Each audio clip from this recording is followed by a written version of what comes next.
Oh, yeah, baby. I heard you get started back there. We're not the suits that talk football. We're the dudes that know football. And you've just crossed over into the trend zone. Casey here with Dave. We Yes, sir. are the football dudes. Dave, are you ready, bro? You got that right, my friend. I am ready. Let's do this one. It's gonna be fun. All right, that's the signpost up ahead. Your next stop, the Trend Zone. It's Wednesday, March 4th. We're coming to you live from Los Angeles, California. Hey, it's a beautiful 65 degrees up in the Sherm. Dave, how you living on the west side, bro? 58, a little cool. Not gonna deny it. It's a little windy and chilly, but still beautiful day. We call that parka weather, Yeah, exactly. aka a hoodie. Okay. In today's episode, we march forth towards what will surely be a frenetic free agent frenzy. Dave, you Yes. know I love alliteration.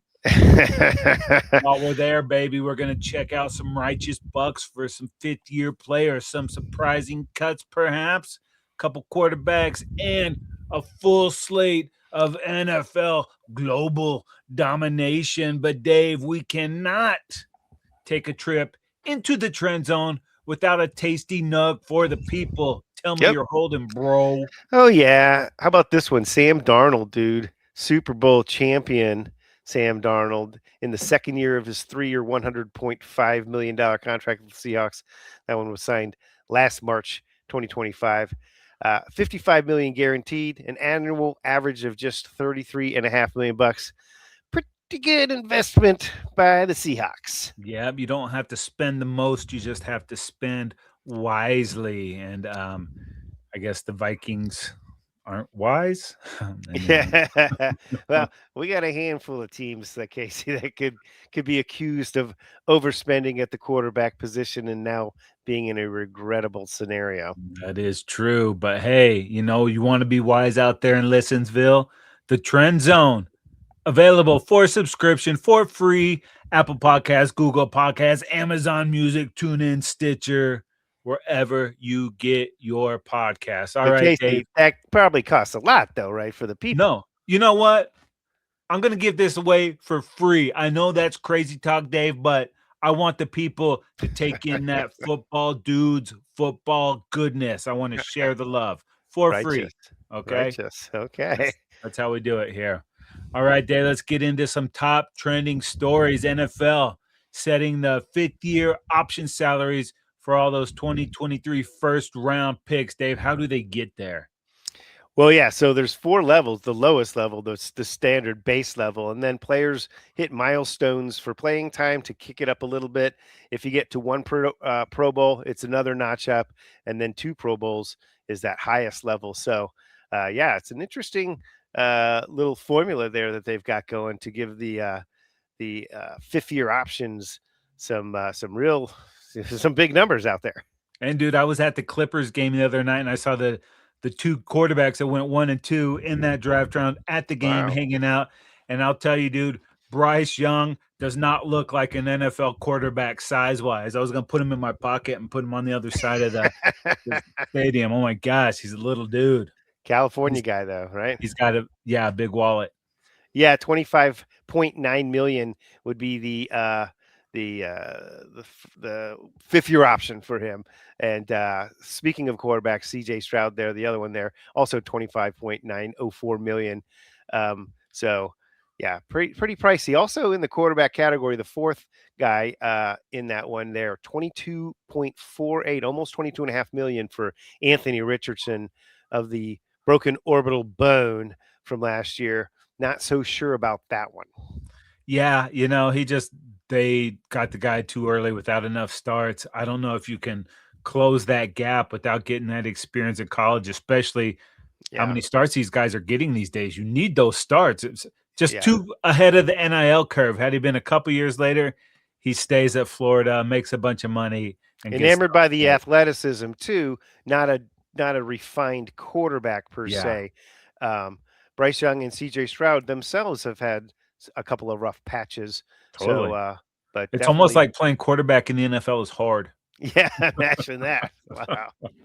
Who else we got on these lists? You got a couple guys that pique your interest? Yeah, how about the running backs? Both these guys, studs. Bijan Robinson, his is 11.3 million, and then Jameer Gibbs, 14.3 million. Yeah, so both those guys, sign me up, Yeah, right? they're gonna get big raises probably Yeah, sometime between now and then. no And doubt then about it. this is pretty interesting at the receiver spot here.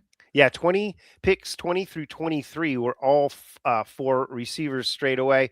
The Seahawks, Jackson Smith and Jigba. His is almost 24 million. Chargers, Quentin Johnston, 18 million.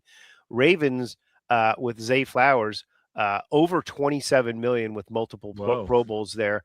And then Vikings, Jordan Addison, 18 million also. So pretty pricey at the receiver position, but if you're a top-notch receiver, then that would be a discount. Certainly, Smith and Jigba qualifies for being a top-notch receiver, so that's a steal at that rate.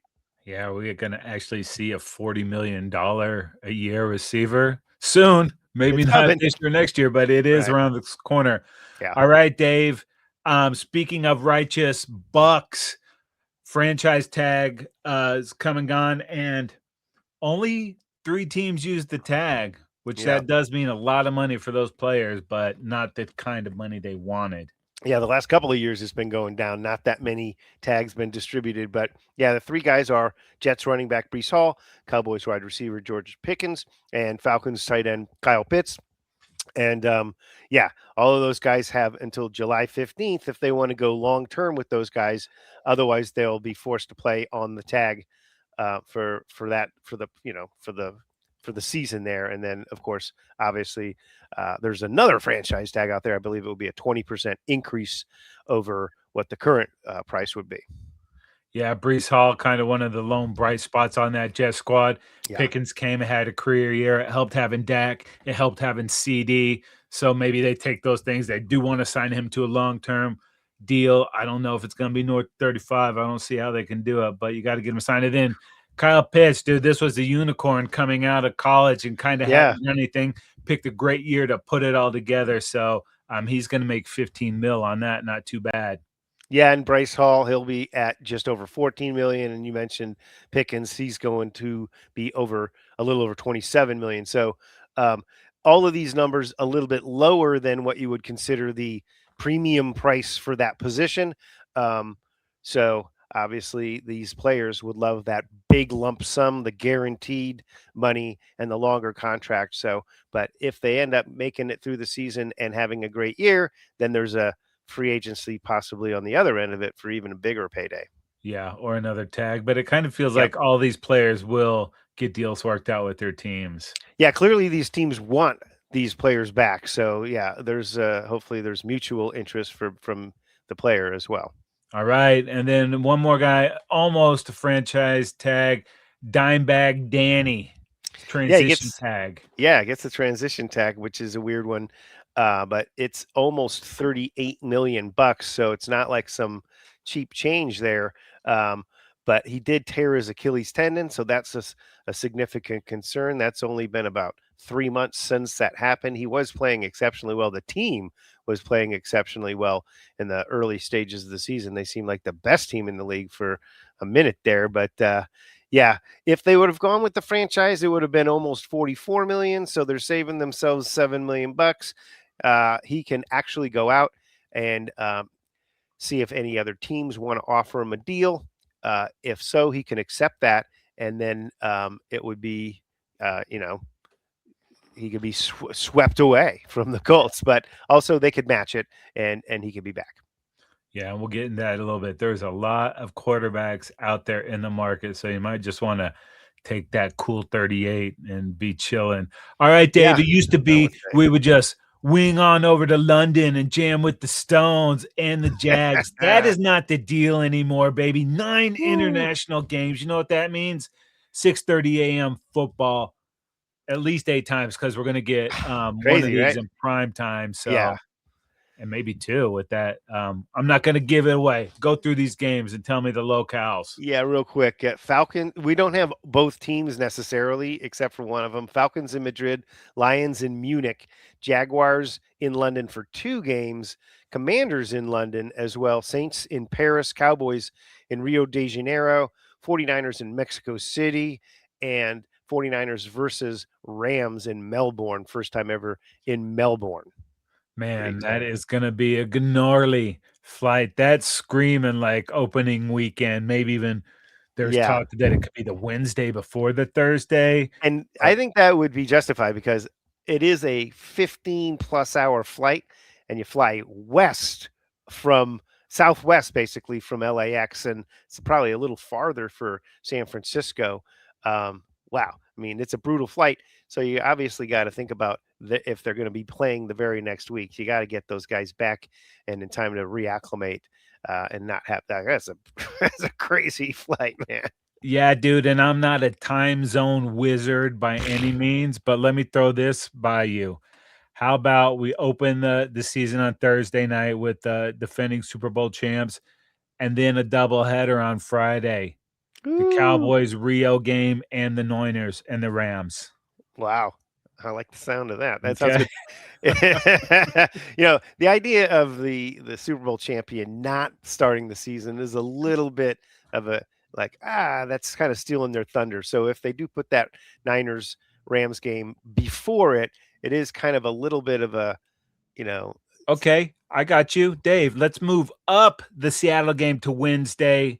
Rams, 49ers Thursday, and then Cowboys and whoever they kick the crap out of on Friday. What do you think? now you're talking my language, Opening sir. week, 5 days of football, Wednesday, Thursday, Friday, Sunday, Monday. Well, until we get to Count the me in. season, and it's right around the corner, Dave, we have the underwear Olympics coming after the Olympics. Everybody goes to Indy, gets them scrimp cocktails at St. Elmo's there. But man, it seems like the offseason is going faster and faster every year, combine included.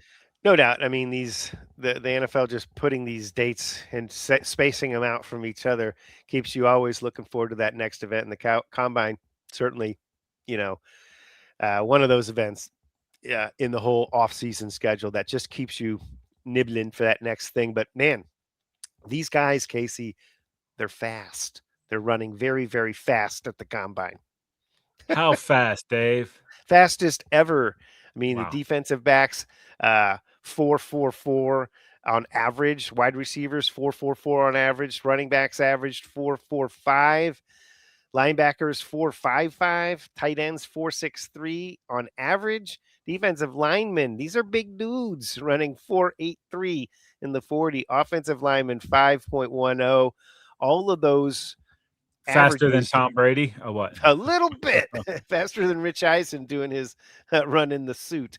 But yeah, these guys are the fastest ever on average. Wow, And fantastic. and I don't know if that equates to NFL longevity or being Who a knows? star, but this was supposed to be like the class before 2027, which is stacked. But Epic, we're right? starting to see a lot of players creeping up, making names for themselves at the combine, and probably none more than your guy Jeremiah Love. Yeah, no question about it. All season long, he was fantastic for the Fighting Irish, but now it looks like he might be the first top 5 pick in the draft since Saquon Barkley in 2018. He had a phenomenal season. Right now, Titans own the 4th overall pick. They're the betting favorites in Vegas to get Love there, but it definitely looks like he's not going to make it out of the top 10 any way, shape, or form. So, yeah, the dude is a phenomenal player. 199 carries for 1,372 yards and 18 touchdowns last year, and he shared time with Jadarian Wow. Price, who's also a fantastic running back prospect. I mean, the dudes are both phenomenal looking dudes. But yeah, Commanders, they're picking 7th. The Chiefs are picking 9th. Saints are picking 8th. All of these teams have an interest. I mean, boom, plug him in there with the Saints. I think that's a pretty neat spot for him to land. We'll Yeah. see. I think he's gonna be gone before that, but, Yeah, maybe you so. just you're just stoked that he's gone Doesn't before get number 9, right? Yeah, it doesn't get to the Chiefs who do need running back help there. But let's not give him Jeremiah Love, please. All right, dude, this is the time of the year where players start getting snipped to make room, the Yeah, cap money to bring in new players, yeah. and there's been a lot of cuts across the league. one that's maybe not dear to your heart, but near to your heart. Mekhi Becton, he was the lone sort of interior lineman free agent signing last year in a 2-year, $20 million deal. Didn't work out for the Chargers. And cutting him saves $9.7 million for the Chargers, who now have a league top 99 plus $1 million of cap space. It doesn't mean a free agent spending frenzy. They do have a lot of free agents of their own, but it does mean that there's a lot of uh, moves that the Chargers are going to be rebuilding the roster, and certainly the interior offensive line is going to be part of it. Get that guy out of there, though. He couldn't stay on the field, unfortunately. And like a lot of these fan bases don't get that signing your own free agents is still free agency, and it's a Yeah, huge part of this, you it is. know. It is. So, and kind of shocking on this, we got a couple high rated or highly drafted quarterbacks that are going to be in that pool of free agency. Looks like. Yeah, we talked about it earlier, or alluded to it at least. But there's a handful of quarterbacks, and they've gotten big deals, and now there's buyer's remorse. Kyler Murray, the first one, um, he is being cut from the Cardinals, and they are going to owe him 38 million bucks one way or another. He has the opportunity to sign like a 1-year minimum deal of 1.3 million dollars with any team, and then the Cardinals are on the hook for the rest of it, 36.7 million that remains. That could be a nice, enticing situation for a team. Now maybe he can pick the team a little bit more so because they don't have to put that much money into it. And he, that's quite appealing indeed to get a quarterback like that at such a dirt cheap rate. Yeah, we talked about this cat a couple weeks ago, and it's looking more and more like it is trending towards Tua getting cut as well. Yeah, and they owe him 54 million guaranteed in 26. Another $3 million coming guaranteed in a couple of days, so March 15th. So yeah, it looks like he's pretty much done. They were trying to move him in a trade, but even in that respect, they can't get that money is such a haunting thing for them that they owe him $99 million. That would be dead cap money if they outright cut him right now. There's just no way they can really do that. It's going to have to be a post June 1st cut to spread that over 2 years, but it's still a devastating amount of money to yank off the cap. I mean, that's 1/6 of the cap this year, even if they cut it in half. Brutal, dude. Yep. And then it looks like Gino's going to be looking for a new home too. Yeah, he signed a 2-year, $75 million extension with the Raiders last year when they traded for him. I believe they gave up a third rounder for him. So not only do they not have the draft pick, they also are trying to get rid of Gino. So doesn't look like they're going to be able to do anything there. Maybe they'll keep him around because they definitely owe him some money. And they're obviously anticipating the picking of quarterback Fernando Mendoza with the number 1 pick in the draft. So wouldn't be a terrible thing for Gino to stick around and collect his payday and also be a backup quarterback that can sort of ease the transition for Mendoza into the league. So, Dave, what if I went back just a couple of years ago and I said, right before the 2026 season, Kyler Murray will be cut looking for a new team, and Malik Willis will be the prized quarterback free agent out there getting a big contract? Yeah, and it's talking to be somewhere around 20 to 25 million on a 2 or 3-year deal for Malik Willis. Of course, he It's gonna be more fizzled than out. that, dude. Are you kidding? It could be much more than that. He fizzled out in his initial stay there um, in Tennessee, but had in spot play, 3 or 4 games with the Packers, really put up some nice numbers, efficient numbers, and that's got some teams thinking, this could be our guy. We're not going to necessarily break the bank on him like he's one of those premier players at the 50 plus $1 million rank, but it's a nice way to get a guy in there, and you might be getting a huge bargain ultimately if he's playing as well as he did in that spot time in Green Bay last year. And dude, not that many of these cats are still top line starters anymore. A handful. We got Super Bowl MVPs, league MVPs, dude. Kirk Cousin, Aaron Rodgers. I called Kirk Cousin. My grandpa used to call Bill Parcells Bill Parcell, and I just did a Kirk Cousin.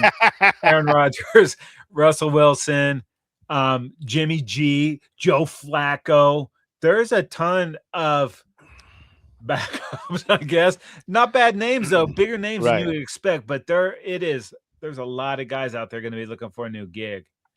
Yeah, no question about it. I mean, in lots of different positions, this is where teams reshuffle the deck here.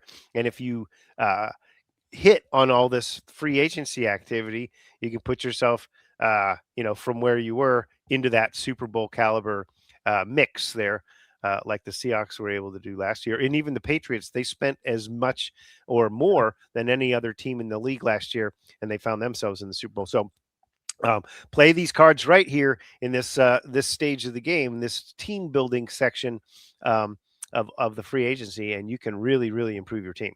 Yeah, and speaking of improving your team, this guy, if he goes to your team, it's definitely going to improve. There was talk about him getting moved at the trade deadline.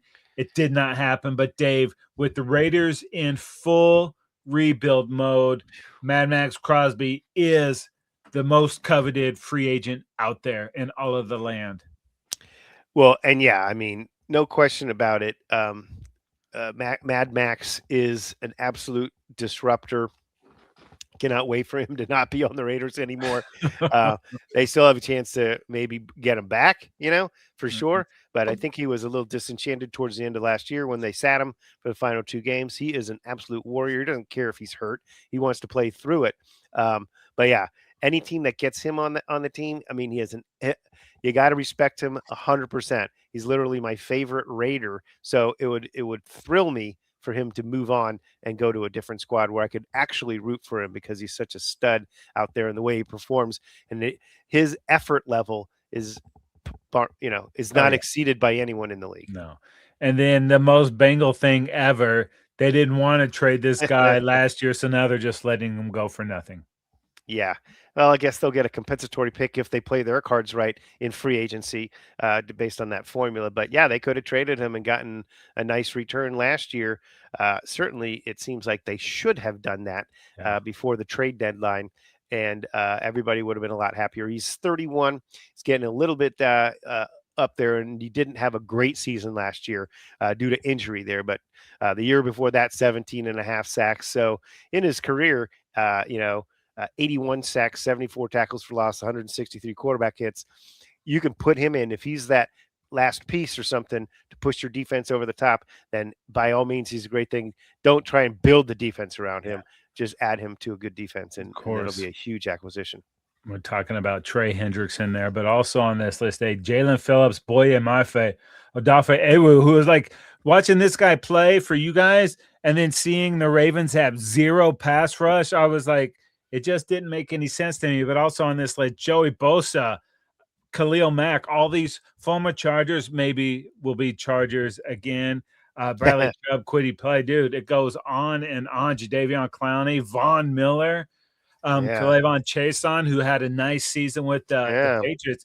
There seems to be a lot of talent on this list, and if you can get one of these guys at the right price, yeah, a lot of those older edge rushers.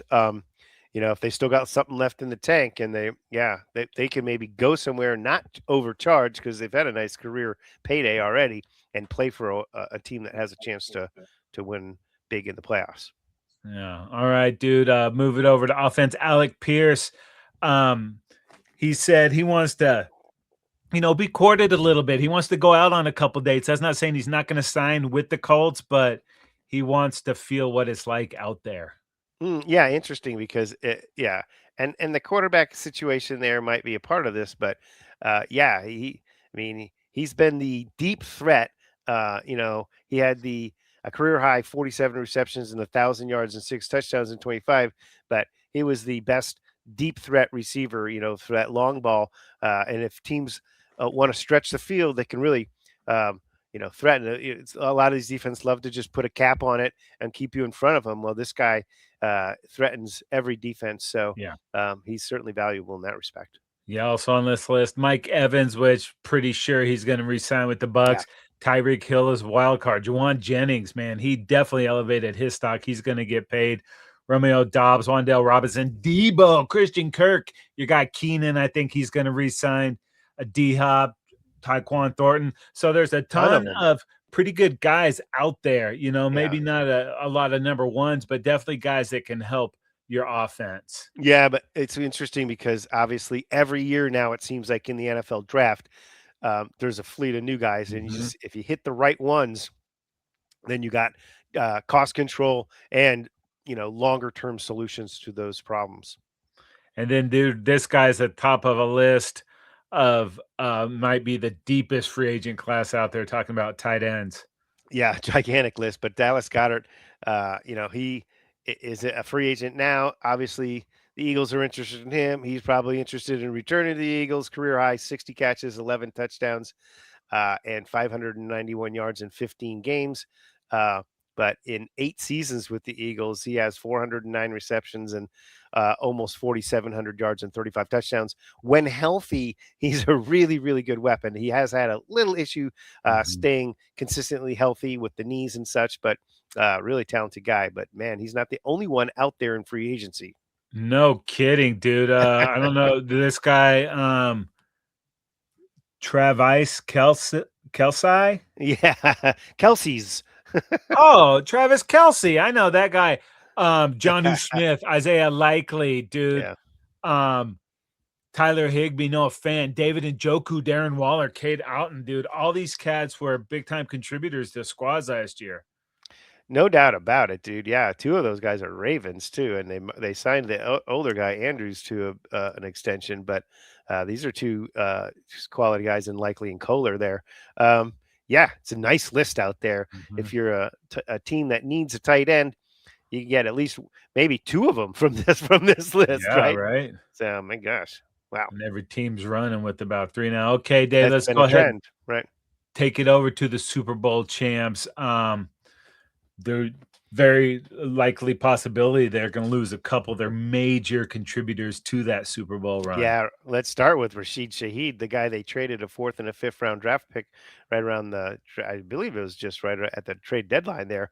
Yeah. Um, and they were hoping to get him, but man, the numbers aren't matching up with what they want to pay him and what he wants to receive in his career. 153 receptions, 2,243 yards, 12 touchdowns in 4 years. So plus the four special teams touchdowns, kickoff returns, and punt returns.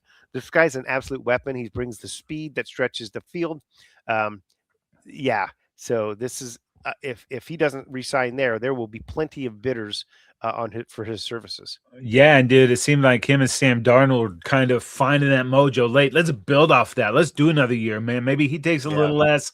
Maybe the Seahawks give a little more. Make that work. That guy is dynamic and electric. And Dave, if that's not the biggest name, we're talking the Super Bowl MVP, Kenneth Walker the third. Yeah, Kenneth Walker the third is not signed up for next year. He's 1,000 plus yards in the regular season.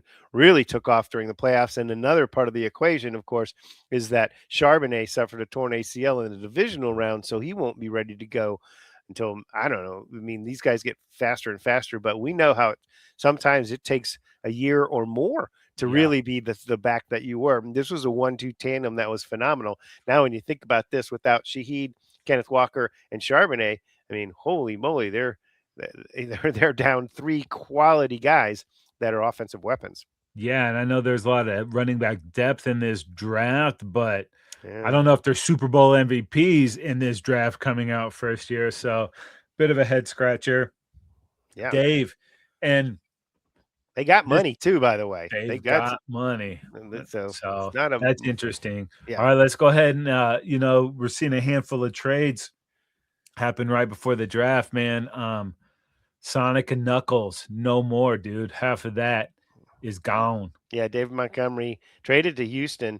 He was a little bit just you just wanted to play more. That's all. And a couple of years ago, it was a real nice divide between him and Jameer Gibbs there. But last year, he was lesser and lesser used. He just wants to get out on the field, and the Houston is going to give him that opportunity. They had a couple of guys in there in Mixon and Chubb that were kind of running out of tread on the tires, so to speak. So bringing in Montgomery, he seems to still have a lot left in the tank, especially last year, lesser used. And then they're going to team him up with Woody Marks. So they're looking to put together their sort of 1-2 punch there with the Thunder and Lightning pairing of those guys. Yeah, I'm a little bit worried about Joe Mixon. Had the nice 2024 and then just never hit the Nothing. field. Yeah, couldn't even get out there once. Yeah. Yeah, And Dave, I know this is a trade that makes you very happy, my friend. Rams agree to trade for Chiefs cornerback Trent McDuffie, dude. This was their best cover guy for the Chiefs, and the Rams are getting him for the 29th overall pick in this year's draft. It also includes a 2026 fifth and sixth round picks, fifth round pick, and then a sixth rounder for 2027. No, 2026 fifth and sixth round picks, excuse me, and a 2027 third round pick. That's a big ass haul. A monster payoff for getting rid of Trent McDuffie, but we know what Les Snead thinks, anyways, right? Yeah, F them picks. He's only made one first round draft pick in the last 9 years, if I'm not mistaken. That one paid off. It was one of those interior defensive linemen, I believe Jared Verse there. But McDuffie, a phenomenal cover guy. I thought, without a doubt, the best cover guy on the Chiefs. So it's interesting that they wanted to move on for him. But looks like with that haul, they're probably thinking we're going to be able to find another guy and pay him a lot less. Yeah, dude. And the Rams were able to get to the NFC Championship with that absolute sieve of a defensive secondary last year. Yeah. They're so good. They have everything in place. Now you add McDuffie to the back end of this. Let's get out in free agency. You're obviously going to extend this guy, give him a long-term contract, bring in someone else. And the Rams, could they be the first team to host Super Bowl twice? At their own stadium, along with the Chargers, playing the Chargers. 2 teams in the same stadium. Unbelievable. What are the odds of that? Crazy.